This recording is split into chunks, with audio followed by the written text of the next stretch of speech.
आनंद बाजारने आणली ऑफर न्यारी 5% ते 50% पर्यंत डिस्काउंट भारी। खरेदी विश्वासाची, खरेदी आनंदाची, योग्य दर, विनम्र सेवा।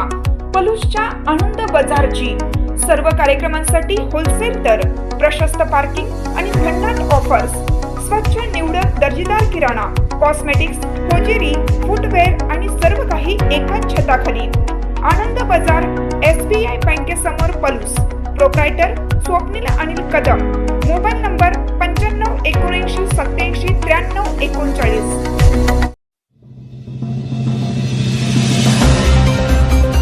सांगलीत 65व्या राज्यस्तरीय कला प्रदर्शनाचे शानदार उद्घाटन। कलेला प्रोत्साहन देणे ही शासनाची भूमिका। पालकमंत्री चंद्रकांत पाटील। कला ही मानवी शरीराचा अदृश्य भाग असून बुद्धी आणि मनातील हे पूर्वसंचित कलेच्या रूपाने प्रकट होते।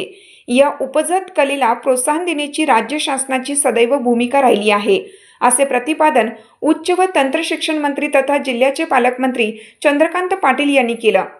सांगलीतील शांतिनिकेतन येथे आयोजित 65व्या महाराष्ट्र राज्य कला प्रदर्शनाच्या उद्घाटन प्रसंगी ते बोलत होते।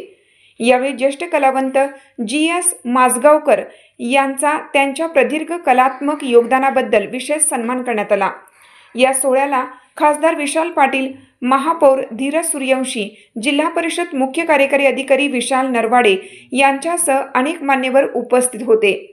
कला क्षेत्राला बळ देण्यासाठी राज्य सरकारने रिक्त पदभरती, बक्षीस रकमेत वाढ आणि स्वतंत्र कला विश्वविद्यालयासारखे महत्त्वाचे निर्णय घेतल्याचे नामदार पाटील यांनी यावेळी नमूद केलं। तसेच जिल्ह्यातील जास्तीत जास्त शालेय विद्यार्थ्यांनी या प्रदर्शनाचा लाभ घ्यावा, यासाठी त्यांच्या प्रवास खर्चाची तरतूद करण्याचे आश्वासनही त्यांनी दिलं। खासदार विशाल पाटील यांनी सांगलीच्या कला परंपरेचे कौतुक करत पुढील पिढी ही परंपरा नक्कीच वृद्धिंगत करेल असा विश्वास व्यक्त केला। यावर्षी प्रदर्शनासाठी राज्यभरातून तब्बल 5680 कलाकृती प्राप्त झाल्या होत्या, ज्यापैकी निवड समितीने 1275 उत्कृष्ट कलाकृतींची प्रदर्शनासाठी निवड केली आहे। यामध्ये रेखाकला, शिल्पकला, उपयोजित कला आणि दिव्यांग विभागासह एकूण 8 विभागातील सृजनशील कामांचा समावेश आहे। शांतिनिकेतन आवारे येथील कला विश्व महाविद्यालयात हे प्रदर्शन 22 फेब्रुवारीपर्यंत सकाळी 10 ते सायंकाळी 6 या वेळेत सर्वांसाठी विनामूल्य खुले राहणार आहे। तरी सांगलीतील कलाप्रेमी विद्यार्थी आणि नागरिकांनी या कलाविष्काराचा आनंद घ्यावा, असे आवाहन संयोजकांच्या वतीनं करण्यात आलं आहे। आज तरी देशामध्ये जे स्कूल अवॉर्ड्स आहेत हायेस्ट किशोर सांगते पण 150 वर्षापूर्वी आपण केलं आणि आपण आत गेलो तर खूप आनंदित होतो। प्रचंड कलाकृती तिथे आहे, मुलं शिकतायत। विशालजी मगाशी बोलताना एक मुद्दा वाटला तो पण महत्त्वाचा आहे की प्रत्येकाला असं वाटतं की हे संपलं, वाचन ना अलीकडे संपलं। काय संपलं?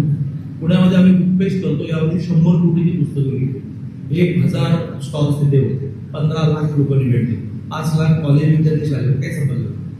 तसं विशालजी म्हणाल्याप्रमाणे काही संपलेलं नाही, सगळं आहे, उलट अधिक उत्साहाने सुरू आणि त्या उत्साहाने सुरू असणाऱ्याला प्रोत्साहन देण्याचे काम आपण केलं पाहिजे। मी आपल्या सगळ्या सहभागींना शुभेच्छा देतो। बक्षीस ज्यांना मिळाली त्या सगळ्यांचं अभिनंदन करतो आणि